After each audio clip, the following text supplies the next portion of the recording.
What's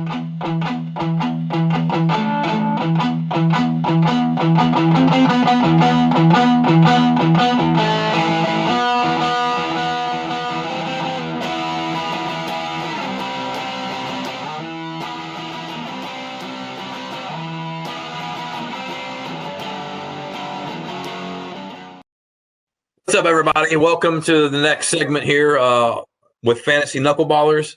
In this segment, we're each going to discuss two players who we think are going to be busts in 2021. So, Aaron, why don't you go ahead and start us off with your picks? All right.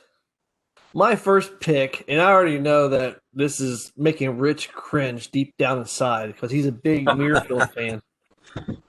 But my first bust of 2021 is Whit Muirfield. One thing about him, he's been known for his speed, kind of gritty play.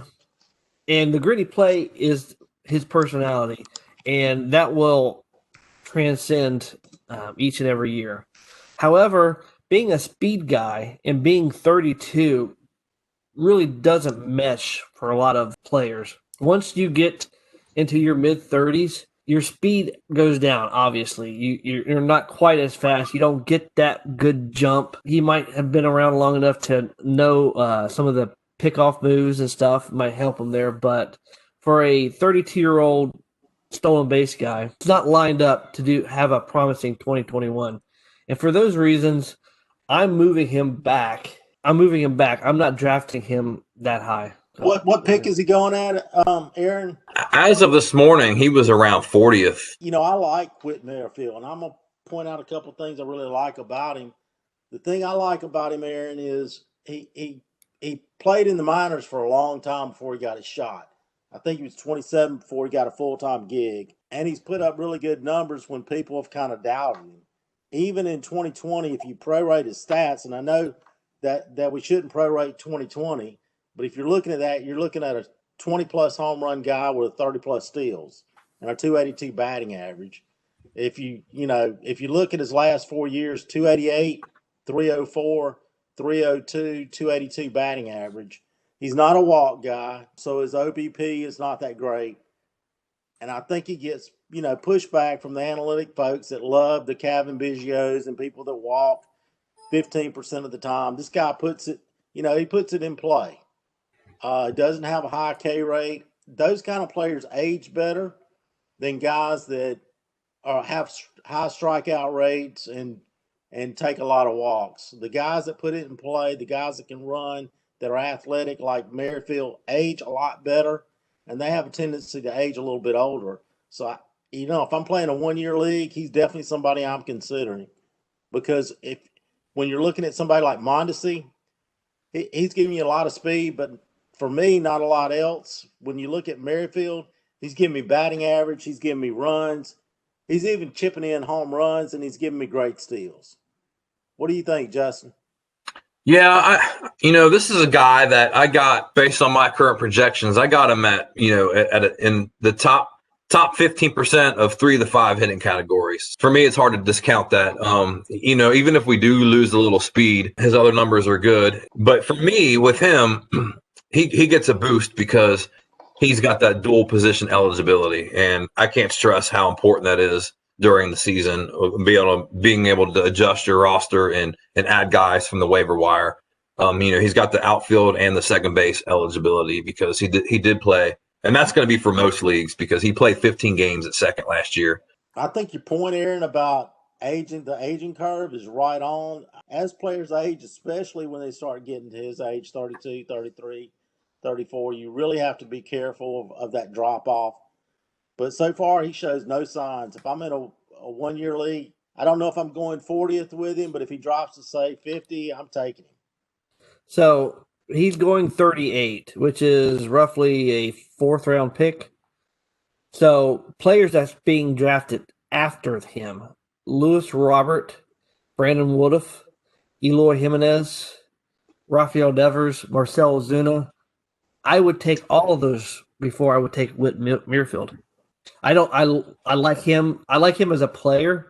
I just don't like where he's being drafted. I think he's going to probably be more along the lines of a ADP of a 80 or 90 rather than 38. He's just been drafted way too high for me. It looks like the fantasy world agrees with you because if I got my numbers here right, it looks like his average draft. It looks like his ADP has fallen about 8 spots in the last month. I still like the guy. I'm not gonna come out and say that he's gonna be a bust this year. I have a tandem for my next one. I put them both together because I felt Nelson Cruz and Charlie Blackmon are on my list for the same reason. So I just felt it was appropriate to lump them together. It's kind of like a 2-for-1 special for all you listeners. Charlie Blackmon is being drafted 75, and Nelson Cruz is being drafted 76. Like I said, they're both there in that same boat for me, and that's why I lumped them together. Right, wrong, or indifferent. So both of these guys have the same things going against them, and that is their age. Blackman's exit velocity has dropped over the last 3 years. All of his underlying stats, hard hit rate, are going down as he gets older here. Yeah, he still plays in Chicago. He's not the same player as he was when he signed that contract 2-3 years ago.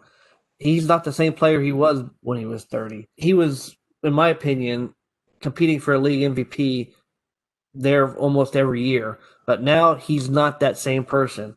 All these years in the outfield are finally taking their tolls, and he's just down that downward slide, unfortunately. And Nelson Cruz, like I said, him and Nelson Cruz had the 2 biggest drops in velocity in 2020 from the year before. A lot of people had drops in velocity as well as increases in exit velocity. Given their age, that's why they're on my list. At some point, Nelson Cruz, he's the indestructible player. Like I said, I'm a big Nelson Cruz fan. However, at some point, his stats are continuing to decrease, and that's why I put both of them on my list. Just to clarify, you said Chicago. He's Charlie Blackmon's in Colorado, not Chicago. I know you know that, but you said Chicago. I think. I agree 100% with you, Aaron, on both picks. I mean, I'm out on Nelson Cruz. You can only play him in UT only. He's a UT only guy. Even though he has great stats, he's 40, going to be 41 this year. I'm out completely. I'm not taking a chance because when guys hit that age, the drop-off is huge when it does happen. It might be a year too early, but I'm out on Charlie Blackmon. I think people are still putting him up when he ran more. I mean, a couple of years ago, Charlie Blackmon was the guy that was going to get you steals. He doesn't run anymore. I think you saw a drop in batting average second half of the year after that great spike. I think that's another thing that's propping me up around the 75th pick. I think he's a good player. He's 35 years old, but he's probably going 75 picks too soon. So I'm out on both those guys. I'm 100% with you. And that's one of those things, if you get into most drafts and a lot of leagues, name recognition goes a long way for a lot of people. They'll get drafted solely on their names. It doesn't matter what they did last year. It doesn't matter which way their stats are headed. All it matters is, hey, Blackmon, he's a good outfielder, or Nelson Cruz, hey, he's a legend. So like I said, they're getting drafted high just based on their name recognition. But at some point, they're going to catch up. People are going to realize, hey, these are not the same players. And so their ADP is going to fall. Don't be fooled that, hey, Nelson Cruz is going to find that fountain of youth and continue to play great baseball. Yeah, with Blackmon, the elite speed has been gone for several years now. I think he still gets the benefit of, hey, I play in Colorado, and he does still have a few good hitters around him, with Arenado and Trevor Story. You're right. If you look at his ADP right now, I mean, some of the guys that are going behind him are Austin Meadows, JD Martinez, Anthony Rizzo, and I'm putting all them guys ahead of him, and even Alec Baum. I'm not taking Blackmon ahead of any of those guys this year. So I think you nailed that one. All right. Not too often I get unanimous confirmations there. All right, Justin, you're up next. All right. So the first player I'm looking at here is Yu Darvish. Right now, his ADP is 17.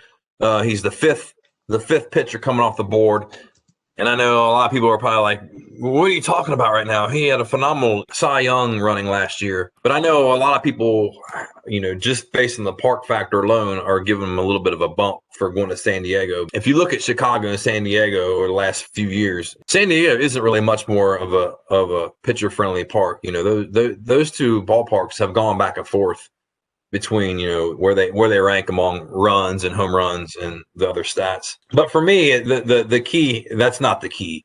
I just wanted to point that out because I think many people just on that fact alone are giving him a bump. He had a phenomenal year last year. Let's not discredit that. But he faced the NL Central all year, which you're talking about a Pirate lineup that is garbage, and you're talking about the other teams that severely underperformed all year. The Cubs, the Brewers, and the Reds, all who have great hitters in their lineups across the board, just did not hit last year. And that's who he faced the majority of the time. Outside of that, my concerns are, he only had to pitch 76 innings last year. And if you look at his numbers, he hasn't had to pitch a whole lot of innings in the last 5 years or so. Last year his ERA was 2. His career average is 3.5. His WHIP was under 1. His career average is 2 points higher than that, or 0.2 higher than that. He's going to get your strikeouts, but the having to pitch a whole season concerns me with his age. And then, the fact that he's going to be facing a higher profile list of hitters with, he's going to be facing LA and he's going to be pitching in Colorado several times a year is scaring me. And I'm not sure that he's going to live up to that 17 overall pick. What are your guys' thoughts on that? Well, I agree with you. I mean, he's 34, coming on his 35 season. We know who he is. I mean, if you look back at 19 and 17, his last 2 healthy seasons, his high was 186 innings. He's not a 200 inning guy. If you look at his ERA, it's 3.86 and 3.98. Last year was great, but there are a couple things that stand out. One is his home run rate per 9 was 0.59. This is a guy in 2019, his home run rate was 1.66. In 2018, it was 1.58. In 2017, it was 1.30. So there's going to be regression with the home runs. The other side of that is the left on base percentage. So he got lucky.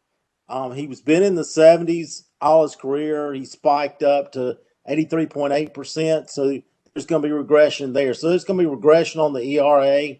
I think if you're expecting a top 5 pitcher, I'm looking at elite stats. I think he's a really good pitcher, but I think he's probably going 30 spots too high. Yeah, for me, the main part is, the concern of the longevity of the season. Like you said, or like you reiterated, he's only topped 170 twice since 2014, and with his age, that's a big concern. And just last year, he has an elite slider. We all know that, but last year across the board was kind of the outlier, and I don't see him repeating that performance in the NL West. Yeah, they're just better pitchers out there that you can take that I think you can trust more at that spot. Aaron, what do you think? Yu Darvish is a great player to talk about because there's a lot of factors to consider. Yeah, he's changing ballparks, which is a plus for him, but the competition gets a little bit heavier with National League West. The Dodgers, Rockies, having to pitch in Colorado more. However, he did play with the Dodgers for a few years, so he's well aware of Colorado. I guess the fascinating thing for me is in 2020, his ERA was 2.01, and it had been a long time since he didn't have an ERA of 4. He had almost 3 seasons in a row where he had an ERA of 4 for the season. So that just tells me that if you draft him and expect an ERA of around 2, you're probably not going to get it. It's probably going to be more likely scenario is 3.5. He's always had a pretty decent WHIP. Last year was exceedingly well with under a 1 WHIP, but I think you could probably expect a 1.1 or 1.15. As far as strikeouts, he's been a big strikeout person, so you could draft him expecting him to get you more than a strike per inning, which is always great for pitchers. But I think right now he's being drafted 16th overall. I do like him as a pitcher. I think he's going to have a pretty decent season. But Justin's right. Drafting him like 16th overall is a little too high for me as well. I think he's more along the lines of somewhere between 30 and 50 ADP. So just because they're on this bust list doesn't mean they're going to be a bad player and you should just avoid them altogether. That just means if you have to spend a 16th overall pick on him, we would just advise not doing that. But if he's a great number 2 starter. I would prefer to get a starter, number 1 starter other than him. But as a number 2 starter, you probably can't find a better number 2 starter for your team. Yeah, and you make a good point, Aaron. This isn't just for the listeners. This isn't avoid at all cost list by any means. It's a list where, hey, buyer beware. These players are not going to live up to where they're going. Did I hear I got two yeses? Mine wasn't necessarily a yes. It was. I'll give you a. Oh, come on! Don't backtrack. Don't backtrack on me. I gave you a definite. I'll give you that. I feel like American Idol. I just got to go to the next round. All right, who's your next one, Justin? All right, my next one is Starling Marte. This guy, he's the guy that's right now is going. The ADP is a 49. He's the 13th outfielder off the board right now. I have a lot of concerns with him going that high. He is 32 years old. All the categories that we look at to try to project his year are trending downward. His exit velocity is down. His hard hit rate is down. His projected WOBA is 40th among all outfielders, and he's the 13th outfielder coming off the board right now. His sprint speed is down. He no longer is in the top percentile of feet per second when they measure his sprint speed. To top it all off, he's in one of the least hitter-friendly parks in all of Major League Baseball. So when I look at where he's going, I just can't get on board with him being the 13th outfielder coming off the board right now. When I look at some of the guys that are being drafted behind him, and there are several that I would place in front of him. I'm looking for 2 more agreements here, guys. What do you think? I agree with you. I'm giving you a 2 thumbs up. Woo! He's 32. I think he gets too much credit for stealing bases. I think his power's not elite, though he did spike a 30 season. He's more of a 20 home run guy, 19 home run guy with a decent average, and he can chip in some steals. But I think his days of stealing 30 bases are over. I'm 100% with you. I think there's guys that are better value here. I think if you take him late, that's great, but I think he's at age 32. And unlike Whit Merrifield, Aaron, I think he's starting to show some signs of decline. Yeah. So, what are your thoughts on Marte, Aaron? Do I get 2 thumbs up here? 2 for 2? I would probably move him back a few. I've never been a Starling Marte fan. I do like him in Miami. I think it's a really good fit for him in the Marlins.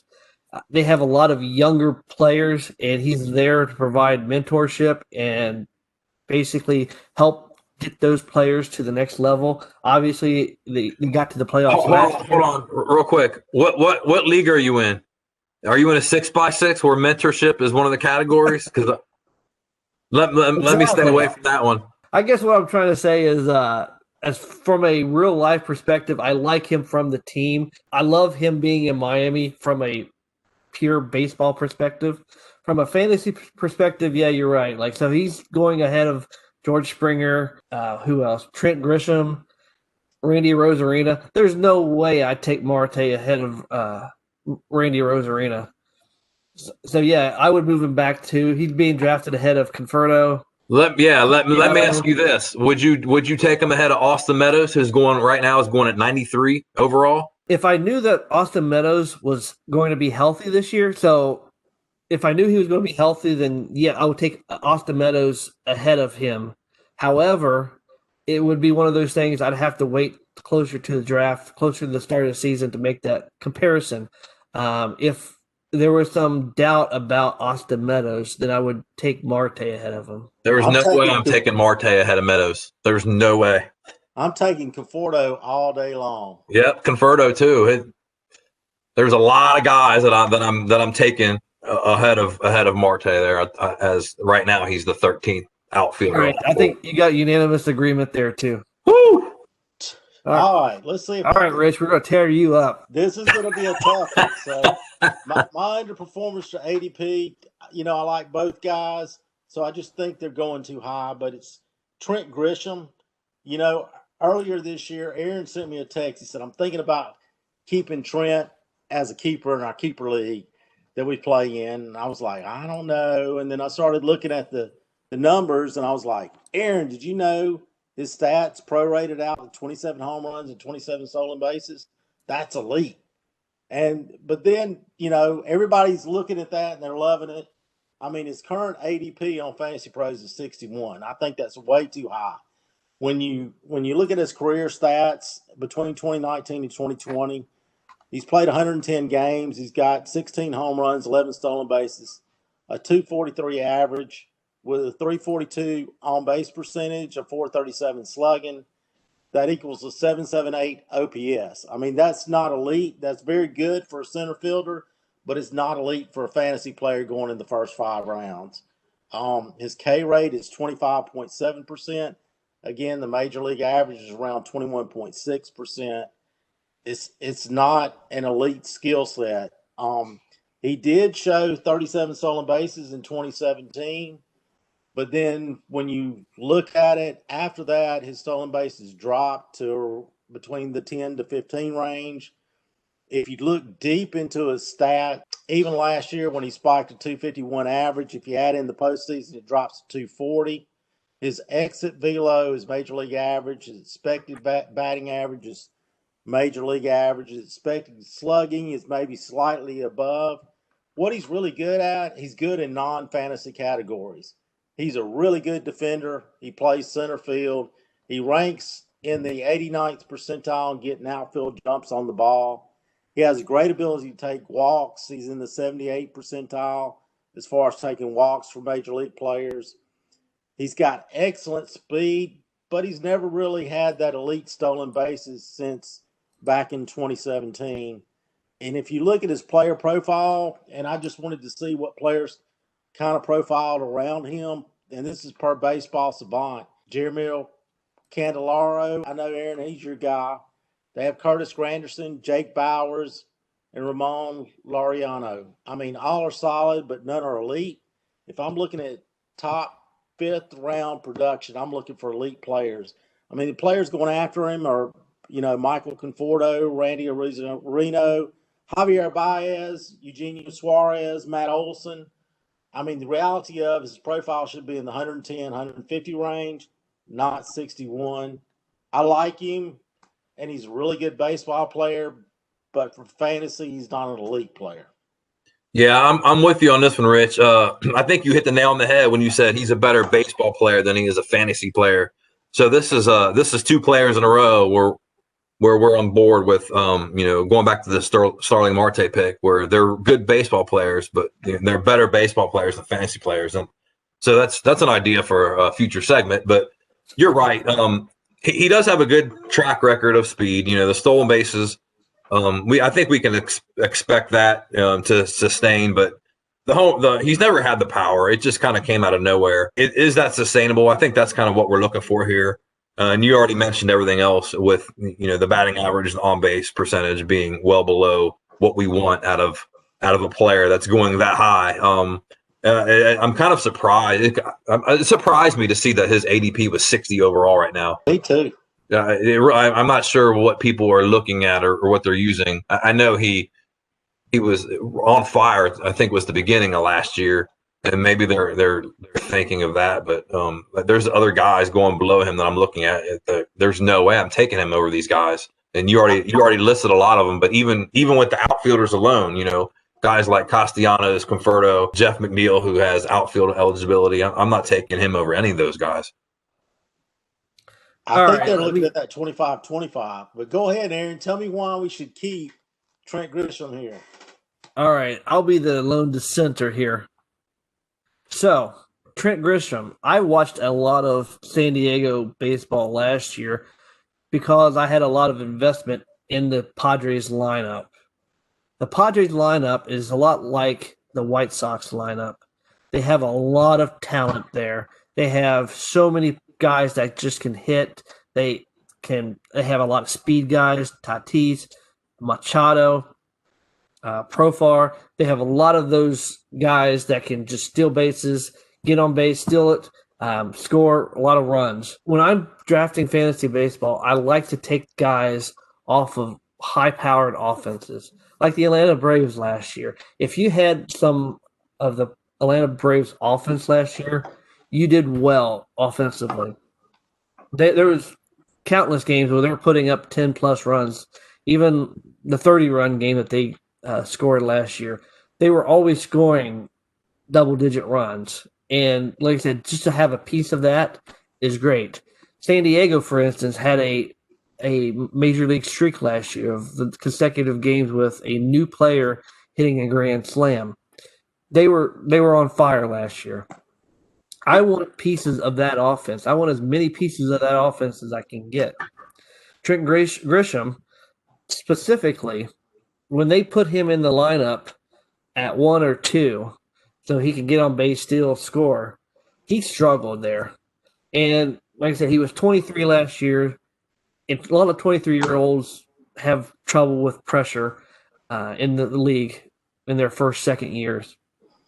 So as he gets older here, his year 24, I expect a lot more things from him. When they batted him later in the lineup, 8 and 9, he actually did really well. I don't have the breakdown on where he batted in what his batting average was in the lineup, but I could tell you right now that he did a lot better when he was lower in the lineup.